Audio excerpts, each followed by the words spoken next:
چلا جاتا ہے تو دل سخت ہو جاتا ہے،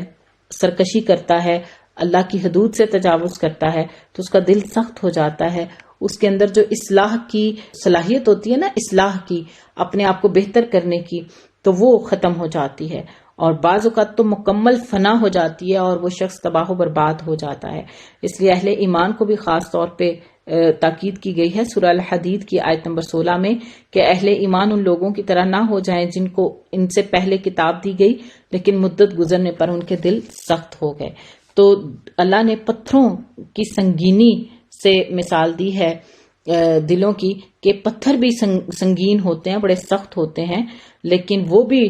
پھٹ نکلتے ہیں، یعنی پتھروں سے نہریں بہ پڑتی ہیں، بعض پھٹ جاتے ہیں، ان سے پانی نکل آتا ہے، یہ گر پڑتے ہیں اللہ کے خوف سے. لیکن انسان جو ہے وہ پتھروں سے بھی زیادہ سخت دل ہے. پتھروں کے اندر بھی اللہ تعالیٰ کے وجود کا ادراک اور احساس موجود ہے، لیکن انسان جو ہے وہ پتھروں سے بھی زیادہ سخت ہو جاتا ہے کہ اس پہ حق بات اثر نہیں کرتی. اور اللہ تعالیٰ کہہ رہے ہیں وَمَا اللَّهُ بِغَافِلٍ عَمَّا تَعْمَلُونَ، اور تم اللہ کو اپنے اعمال سے غافل نہ جانو، یعنی اللہ کو تمہارے سارے اعمال کی خبر ہے. اللہ تعالیٰ غافل نہیں ہے، بس اللہ تعالیٰ نے ایک وقت مقرر تک ہمیں مہلت دے رکھی ہے.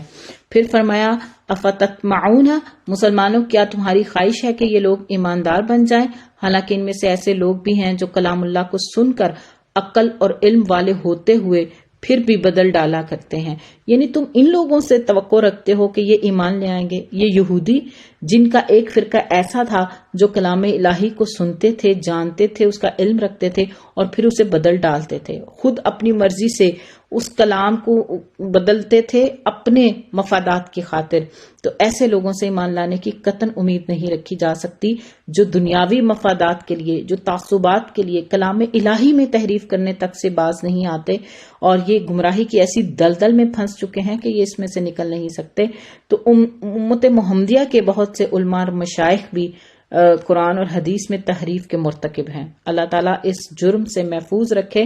کہ اپنے مفادات کی خاطر بات کو بدل ڈالنا یہ بہت بڑا گناہ ہے، کبیرہ گناہ ہے.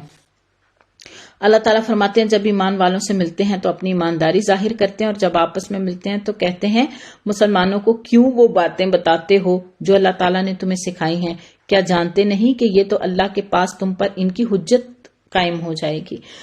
تو بعض یہودیوں کے منافقانہ رویے کی کردار کشی کی جا رہی ہے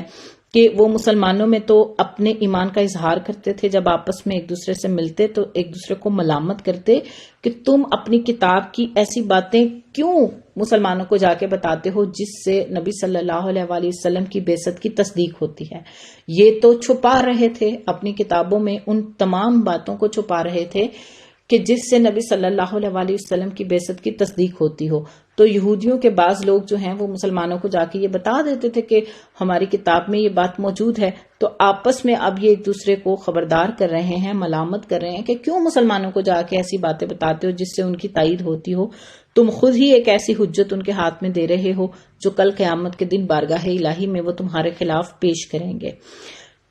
اولا یعلمون ان اللہ یعلم ما یسرون وما یعلنون، کیا یہ نہیں جانتے اللہ ان کی پوشیدگی اور ظاہر داری سب کو جانتا ہے. اللہ تعالیٰ کہہ رہے ہیں یہ مسلمانوں سے تو چھپ سکتے ہیں، مسلمانوں سے علم کو چھپا سکتے ہیں، لیکن کیا یہ اللہ سے بھی چھپ سکتے ہیں؟ اللہ تو ان کی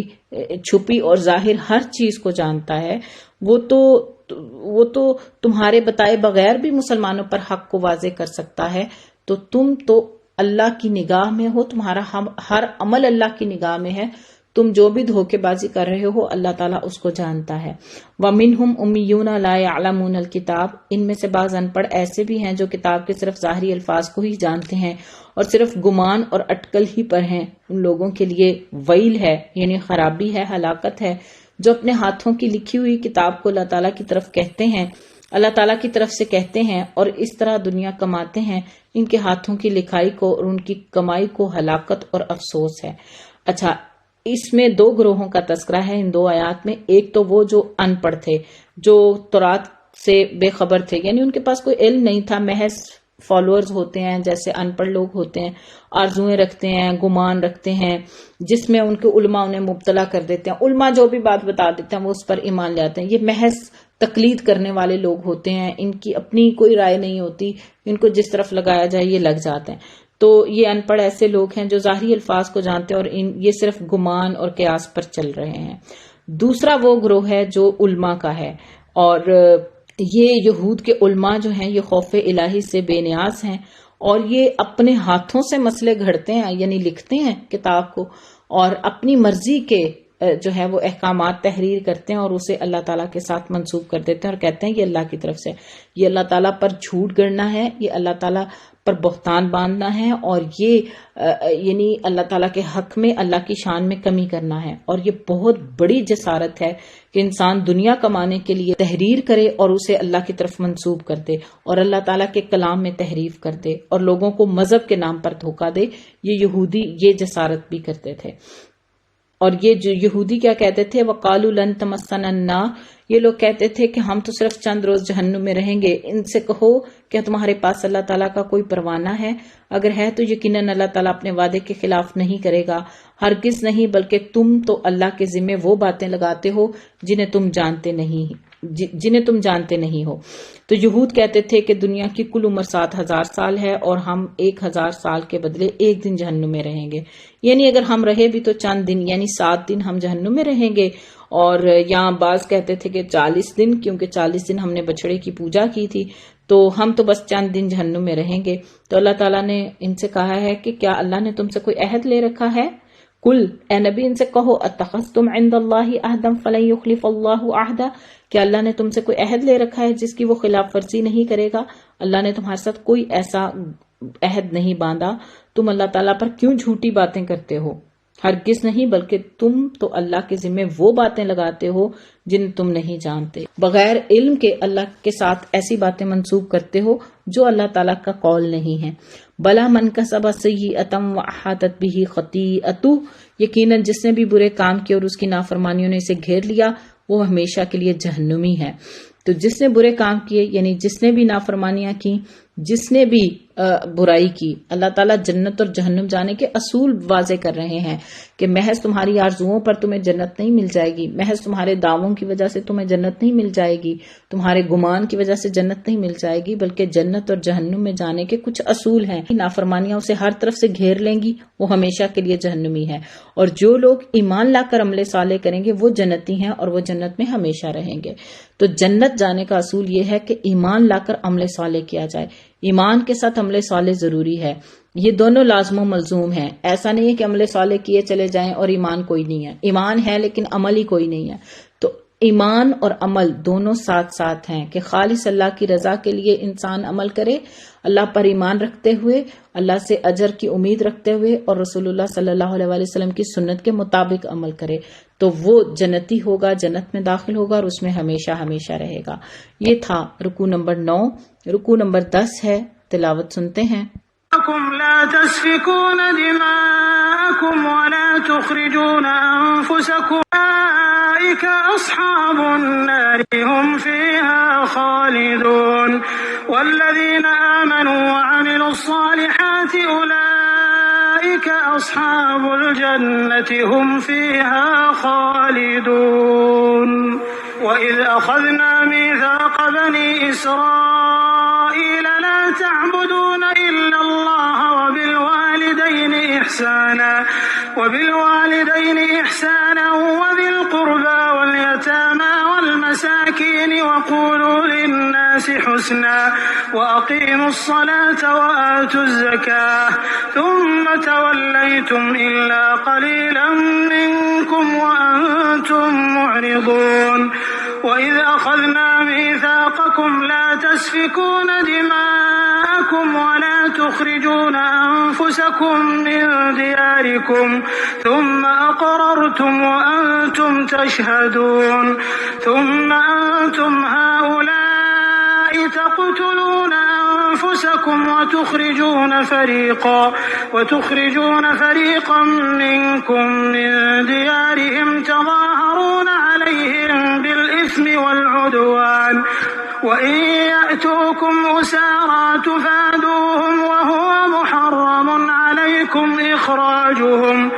أفتؤمنون ببعض الكتاب وتكفرون ببعض فما جزاء ومن يفعل ذلك منكم إلا خزي في الحياة الدنيا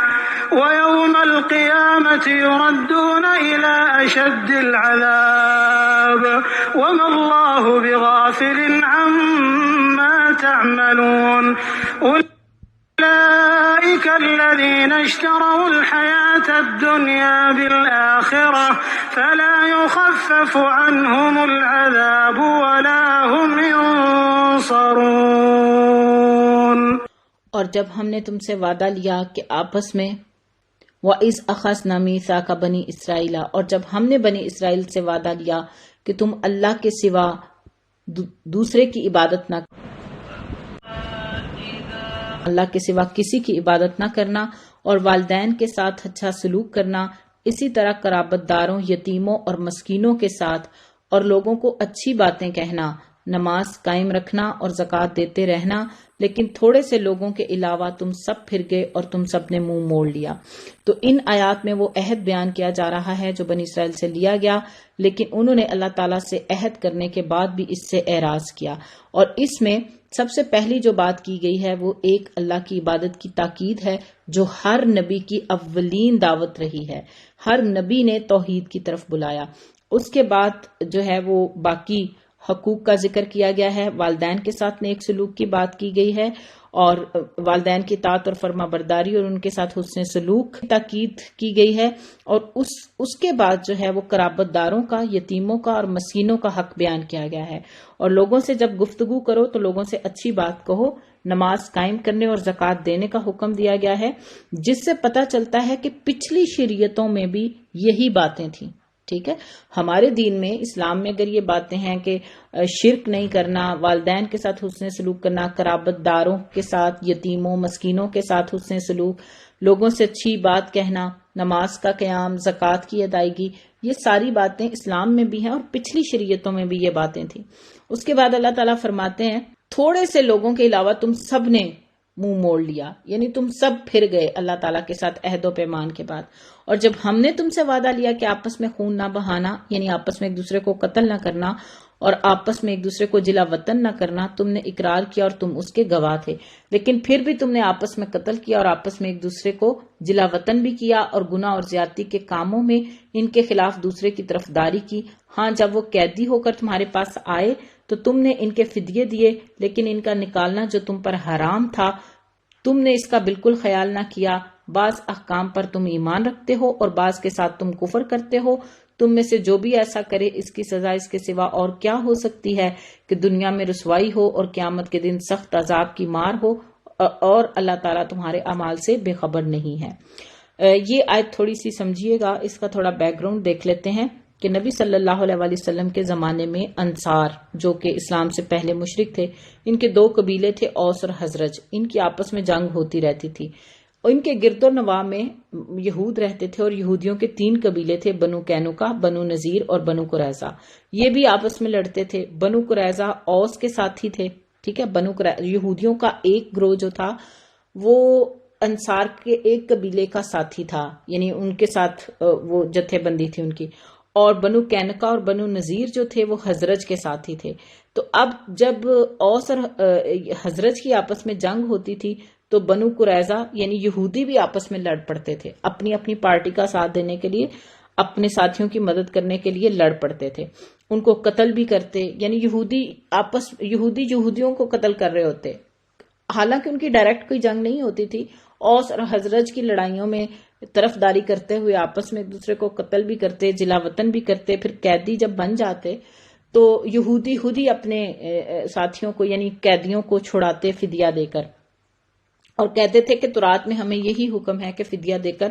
قیدیوں کو چھڑاؤ۔ تو اللہ تعالیٰ نے یہاں پہ یہودیوں کے اس کردار کو بیان کیا ہے کہ تم شریعت کے جس حکم کو چاہے تم اس کا انکار کر دیتے ہو اور جس پر چاہے تم عمل کر لیتے ہو، یعنی یہ اس حکم پر عمل کر رہے تھے کہ فدیہ دے کر قیدیوں کو چھڑانا ہے، لیکن جلا وطن بھی کر رہے تھے، قتل بھی کر رہے تھے۔ تو اللہ نے کہا تم کتاب کے بعض حصے پر ایمان رکھتے ہو، بعض کا انکار کرتے ہو، یعنی جس پہ دل چاہتا ہے عمل کر لیتے ہو، جس کا دل چاہتا ہے تم انکار کر دیتے ہو۔